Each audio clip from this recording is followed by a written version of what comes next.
Hello and welcome to the next video in the Professional VTOL Build 2025 series. Now this series has been done with Ben up at 3DXR. I need to say a massive thank you to Ben for sparing his time and effort. He's very busy building professional UAVs, running things like the 3DXR and the Drone Authority shop, links all down below. And he has been great in putting time aside whenever I go to see him to kind of shoot these videos. And the idea is to go from a collection of things on the table, on the desk, to a VTOL that actually flies, and he can show you all the tips and tricks that he uses as a professional VTOL builder to get these things all working. Now, this absolutely isn't designed for those of you that have never done any of this stuff before. Hopefully, if you're an Ardupilot person that has a little bit of experience, this is going to show you some tips and tricks you might not have come across. Secondly, it is a professional VTOL build. He's using the professional equipment, things like the Ardupilot Orange Plus and lots of other technology that we as hobbyists might not get into. However, all of this stuff and technology eventually ripples down to us here in the hobby. And finally, this has been shot in a workshop environment, so it is a little bit loud occasionally. Apologies for the audio. I've done my best to try and clean it up, but it's one of those things. This is a working workshop, and although we do try and do it in as quiet an environment as possible, sometimes background noises creep in. So with all that said, I'll hand over to Ben, who can show you that now all the components are inside the model, how he goes around configuring the cube, getting it ready so that in the next video, we can put the wings on, do all the pre-flight checks, and who knows, maybe actually do a test hover. Okay, so we're now at the stage where we have fully assembled the MFE fighter. So if you remember from some of our earlier videos, we're running a Cube Orange, we've got a here GPS, this one's got the here link on. So you're all sort of, the main body here is all assembled, and we've just got the wings missing, and what we're going to do is go through some of those initial parameters that we need to set up. Now, prior to this stage here, what we have done is we've flashed the cube with the latest version of Ardupilot. So at the time of doing this video, that's 4.5.7, and then we've done a level calibration with just this on the table. So that's where we place the vehicle level, on its left, on its right, nose down. And we've done that outside the vehicle just because that's a bit easier to manage. When it's in the vehicle, we can just perform the level calibration. So let's take a little look at some of these initial settings that we need to adjust. So like I say, we've got plain firmware on there. And one of the first things we need to do is tell it it's actually it's going to be a VTOL. And what that's under is something called Q options. So I like to use the full parameters list, and I'm going to search for Q. And what we need to do is we need to turn on Q options. Now the first time you do this, you will only have Q options shown, so Q enable, sorry, you'll only have Q enable set to 0. So we're going to turn this to 1. And we'll get a little prompt that we need to refresh the parameters in order to show all of the Q settings. So we'll just reboot the autopilot and start doing the next settings. Q basically stands for quad plane, and within that there is different styles of frames. So let's have a little look at some of these. We are in this particular model, we're a quad, we're an X. So by default, all the settings are good for us. If you were doing something more elaborate, any of the tilt rotor stuff, then there's a lot more settings you've got to go into. But for a traditionally laid up 4+1, the default Q enable is correct for this frame type. So let's just go through that again. We've got the frame class is a quad, it's in the X configuration, and Q is enabled. So that tells it it's a quad plane. Next, we are going to map the channels to how we have them. So let's take a look at what we've done on this page. So let's look at our servo outputs. By default, depending on your flight controller, it's going to drop motors and your servo functionality onto just some sort of default settings. Now I like to do them in a particular order based on using, say, a Cube Orange. So my method on here is to use the auxiliaries, which start at 9 to be the motors. So what we see here is servo 9, that's actually auxiliary 1. So we've got aux 1, 2, 3 and 4 as motors 1, 2, 3 and 4. On the main outputs, starting from number 1, we go aileron, elevator, throttle, rudder, and then we have the aileron at the other side, and we have the additional elevator. So it's got a servo for each elevator. There's no left or right elevator, it's just an elevator. And for aileron, there is no left or right aileron, it's just an aileron. If your aircraft has a V-tail, then it's very important that you do your left V-tail and right V-tail. And it's the same for an A-tail, so an A-tail is like the reverse of a V-tail. It doesn't matter if you put an elevator on number 1 or an aileron on number 2. It's more important you obviously connect it to the right place. So I like to use a sort of visual guide for me, going from left to right. So number 1 would be my right aileron, then I put my elevator in, throttle in the middle, rudder in this case, and then we'll sort of repeat the outputs on the other side. This drone we often use for mapping, so I've left in a camera trigger on channel 7, so you would probably see disabled here on the default settings. And let's take a look at the next step. So we've mapped our channels, that's exactly how it's plugged in. On this model we are using a adhere 3 Plus, and that is a CAN device. So I want to make sure I've enabled CAN, because by default it's not. So I'm going to turn on my CAN, and I'm going to set the protocol here to drone CAN, and that is what most of the modern GPSs use. So we've got that enabled. I'll be using a CAN airspeed sensor, so again we've got a few CAN devices connected.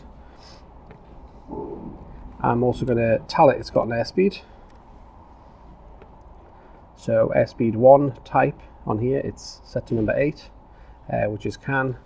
If you haven't used Mission Planner for a while, you'll notice that a lot of the options now have the drop down instead of just doing a number. So in the description, you'll see that a drone CAN is number 8, or you can use this handy drop down to select the correct one.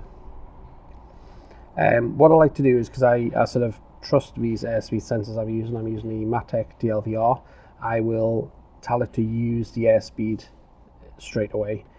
One method you could use is you can tell it it's got an airspeed, and you can tell it to calibrate the airspeed, but you can tell it not to use it on your first flight. So that's an approach some people might use. I've built a lot of these now, so I know kind of how this airspeed sensor performs, and I also know the minimum and maximum airspeeds quite well.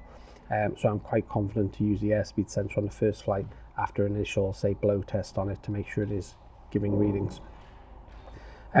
We also have to tell it the GPS is a CAN GPS. So the parameter we're looking for is GPS type. So let's have a little look through here.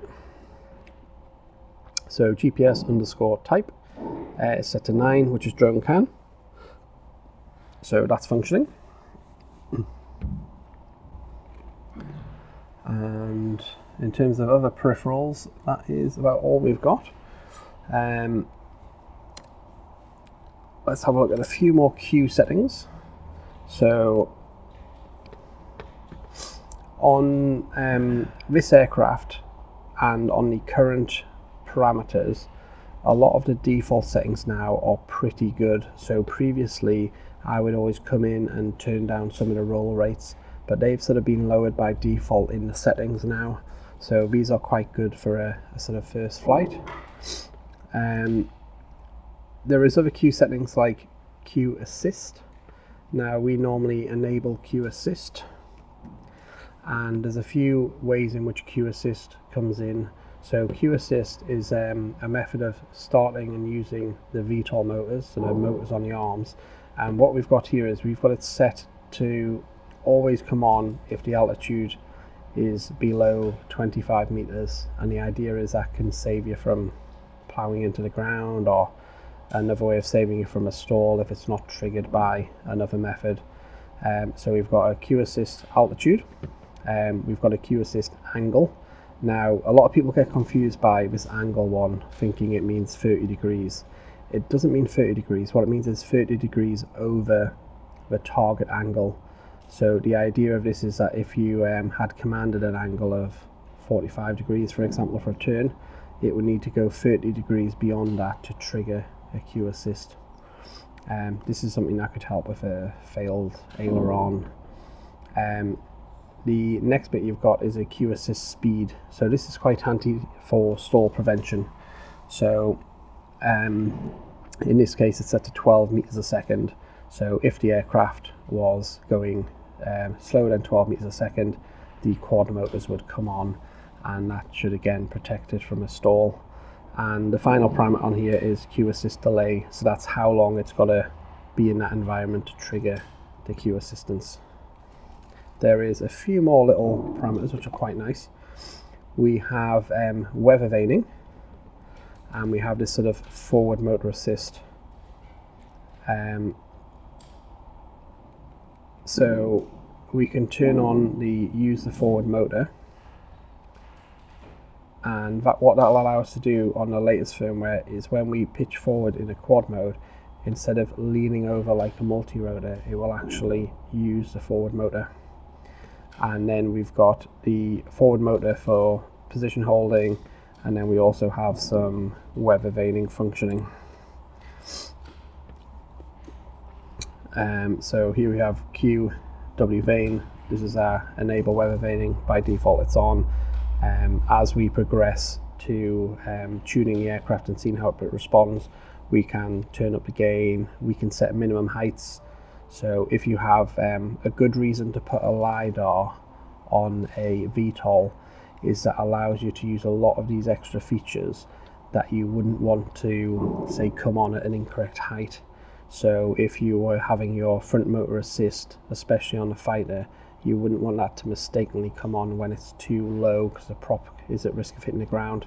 So by using a LiDAR, we can safely set a height of, say, 2 meters before any of these features come on, and that will be an accurate height.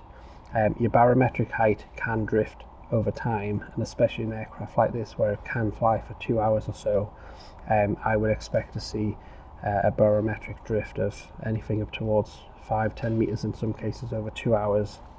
So that's some of our Q options. A few things I do on any aircraft for the motors. I generally, if they're not a pre-programmed endpoint on our ESCs, I normally calibrate them always to 1100 to 1900. So I'm just looking for PWM, and I know we have some Q motor parameters here. So because I calibrate stuff to 1100 and 1900, I have changed these values. So our PWM min and max is 11 and 1900. I also changed the endpoint on the channels. So our RC 9, 10, 11 and 12 are also 1100 to 1900. And that means that every motor I've calibrated with my digital tester will align perfectly. The next step is to bind and set up our RC channels. So on this particular aircraft we are using a adhere link, and what we need to do is perform the radio calibration. So in order to do that, we need to power on our aircraft fully. At the moment we're just powering it via USB. So let's insert our flight batteries and we'll start to get our little startup beats. The fighter essentially runs off 12S, and we do that by connecting 2 6S batteries in series. So we'll start to get our startup notes, and this will provide the necessary power to the adhere link. Our adhere link remote, so we've just performed some of the setup on the adhere link. We have updated it. As you can see now, it's connected, it's downloading the parameters, it shows us where we are. If we were to rock the aircraft, we'd see the HUD move. As it is, we're starting to get live readings, voltage reading. And let's have a little look. We are getting movement on the HUD, which looks to be those typical adhere link values.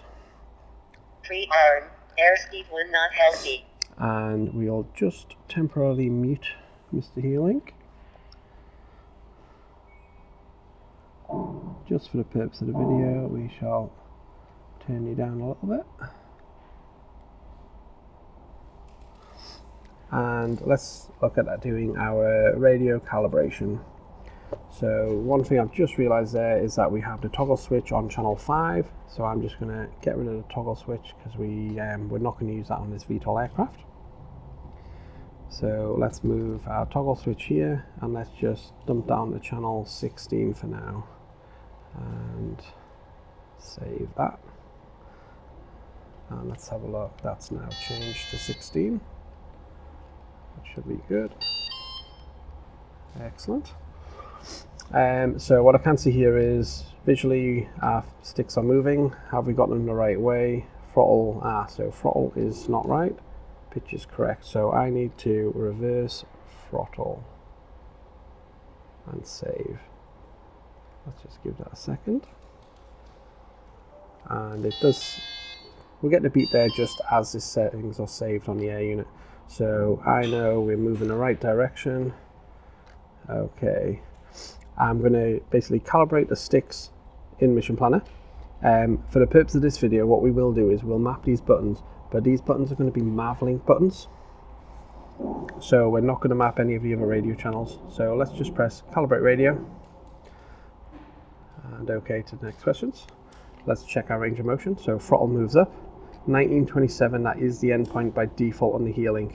There is a way to expand these numbers in the settings, but we'll leave them as stock for now. So again, 1927, 1102, 1927, 1102. There you go. So that's hitting all even waypoints. When we go to click when done, it is going to ask us to hold the throttle down. When you do this, make sure you don't put any yaw in. So that is good.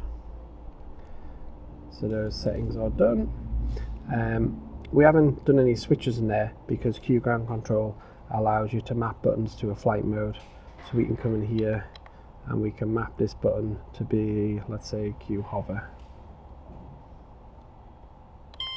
That'll change the flight mode. Let's make this one fly by way at A. Oops. Let's make this one fly by way at A.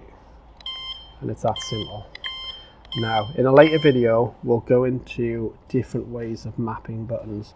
So this method is a Mavlink, so it's a message. There is a method where we can set some buttons to be an actual sort of joystick button, so something that would be sent over the S bus. But we'll cover that in a later video. But for the purposes of this flight test, we're just going to map a few modes that will allow us to do our initial testing. And remember, the Healink can be bound to Mission Planner via Wi-Fi, and we can then use Mission Planner to change all the flight modes and access all the options possible. So that's going to be something we'll do during our initial test flying. So for now, we have got a method to change some flight buttons, and we can see it's changing on the screen as we do that. One thing I just missed out earlier on, we did activate the airspeed. We told it to use the airspeed, and I just want to make sure there's a parameter that we have set, which is auto calibrate. So let's have a look. Airspeed auto calibrate is on.